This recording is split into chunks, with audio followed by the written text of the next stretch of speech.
인류 역사상 최대 규모의 단일 전쟁으로 불리우는 독일과 소련의 독소전쟁.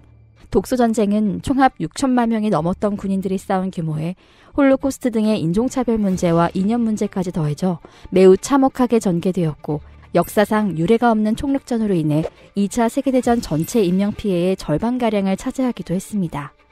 그럼 과연 독소전쟁의 그 처절했던 전장은 얼마나 참혹했을까요?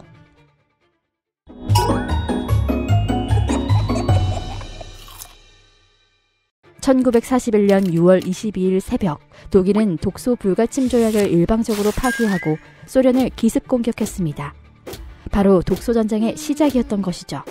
독일은 겨울이 오기 전 단 10주 만에 소련을 끝낼 수 있을 것이라고 예측하여 북부, 중부, 남부 총 305만 명에 달하는 3개의 집단군을 편성하여 소련을 공격해 나갔습니다. 개전 초반 독일군의 자랑이었던 전격전은 여전했고 그야말로 파죽지세의 소련을 밀어붙이기 시작했습니다.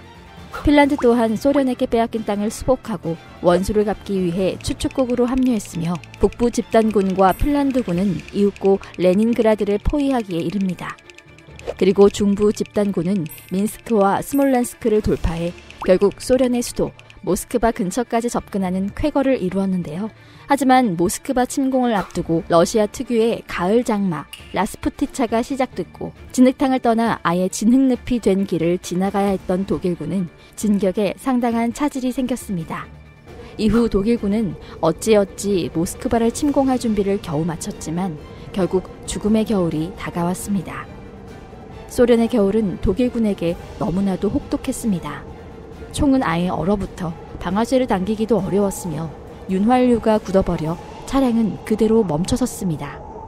겨울이 오기 전 10주 만에 소련을 정복하겠다는 독일군의 오판은 병사들에게 동복을 지급하지 못해 수십만 명의 동상 환자를 만들어내기도 했죠.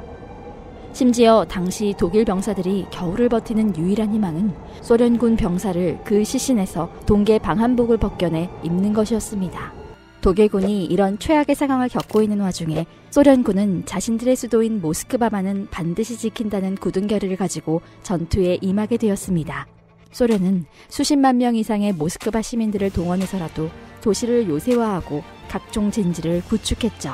12월 초가 되자 드디어 소련의 게오르기 주코프 장군은 반격을 개시했습니다. 주코프의 군대는 독일군과 다르게 동계 장비를 완벽하게 구비하고 있었고 전차는 물론이고 신속한 스키 부대까지 편성하여 헐벗고 굶주린 독일군을 곳곳에서 무자비하게 각계 격파했죠. 모스크바 근방까지 도달했던 독일군은 동부전선에서 최초로 패배를 맛보고 물러나기 시작했고 소련은 모스크바를 끝끝내 사수하는 데 성공하면서 기사회생의 기회를 얻게 되었습니다. 최후의 목표였던 모스크바까지 마지막 30km만을 남겨둔 채 후퇴하자는 것에 히틀러는 격노했고 더군다나 당시 자신의 동맹국이었던 일본이 미국을 공격해 적으로 끌어들이는 바람에 히틀러는 점점 더 초조해지기 시작했는데요. 때문에 더 이상의 시간이 지체되면 미국이 전쟁에 본격적으로 참전할 것이라고 생각한 히틀러는 동부전선을 빠르게 마무리 짓기 위해 독일군에게 스탈린그라드를 점령할 것을 명령했습니다. 스탈린그라드는 독일과 소련 모두에게 전략적으로 아주 중요한 요충지였습니다. 바로 유전에서 생산되는 석유를 비롯한 소련 남방의 자원을 모스크바로 운반하는 중요한 통로였기 때문이었죠.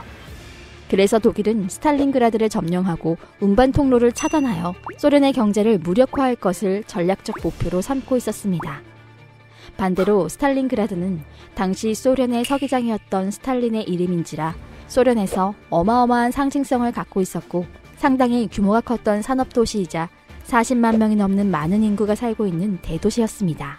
그리고 스탈린 자신 또한 개인적으로 매우 중요한 도시라고 생각했습니다.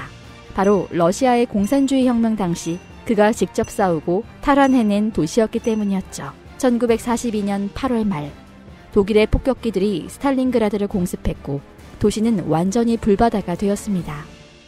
폭격은 하루 이틀로 끝나지 않아 낮에는 도시에 연기구름이 자욱했고 밤에는 불꽃이 사방팔방으로 번쩍번쩍거렸죠. 이후 도시는 독일군이 진입하자 잔혹하고 유혈이 낭자한 시가전에 돌입했습니다. 독일군과 소련군은 서로의 코앞에서 기관총을 발사하거나 수류탄을 던져댔고 같은 건물 바로 옆방에서 서로 적이 옆에 있는 줄도 모르고 휴식을 취하곤 했습니다. 당시 소련은 스탈린그라드를 지키기 위해 그야말로 모든 것을 쏟아부었습니다. 스탈린은 특히 애국심을 강조하며 어머니 러시아와 조국을 지키기 위해 소련 시민 모두가 나서야 한다고 선전했고, 군에서 무슨 수를 써서라도 스탈린그라드를 사수하라고 명령했는데요. 때문에 그의 명령을 받은 정치 장교들은 도시를 떠나 피난 가는 시민들을 못 떠나게 막거나 겁에 질려 후퇴하는 병사를 즉결 처형하곤 했습니다. 하지만 그간 독일군의 민간인 학살과 다양한 전쟁 범죄를 본 소련인들은 이러한 것들이 엄청난 동기부여가 되어 너도 나도 조국을 지키기 위해 나서기도 했습니다.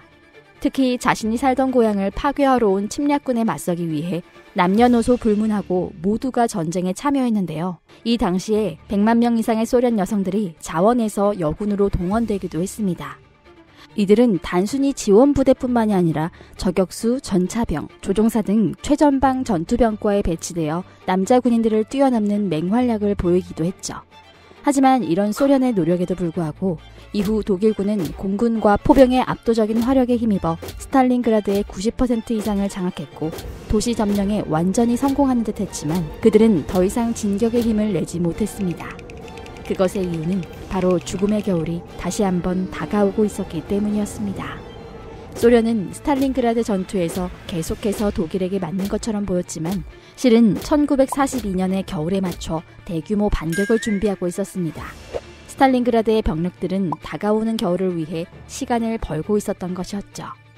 11월 19일 소련의 게오르기 주코프 장군은 100만 명 이상의 병력을 둘로 나누어 스탈린그라드의 측면을 향해 진격했고, 독일 주력군의 측면을 맡고 있던 루마니아 병력은 주코프 장군의 병력에 가차없이 무너졌습니다. 이제 반대로 소련군이 스탈린그라드에 있는 독일군을 포위하기 시작한 것이죠. 이윽고 스탈린그라드에 있던 독일의 주력군이었던 제6군의 사령관 프리디리히 파울루스 장군은 히틀러에게 육군이 스탈린그라드를 버리고 소련군 포위망을 돌파하는 허가를 요청했습니다. 히틀러는 깊은 고민에 빠졌죠. 그는 스탈린그라드 점령을 포기하고 육군을 후퇴시켜 재정비를 해 소련군의 반격을 막을지, 아니면 스탈린그라드의 점령을 유지한 채 내 외부에서의 반격을 도모할지에 대해 선택을 하여야만 했습니다.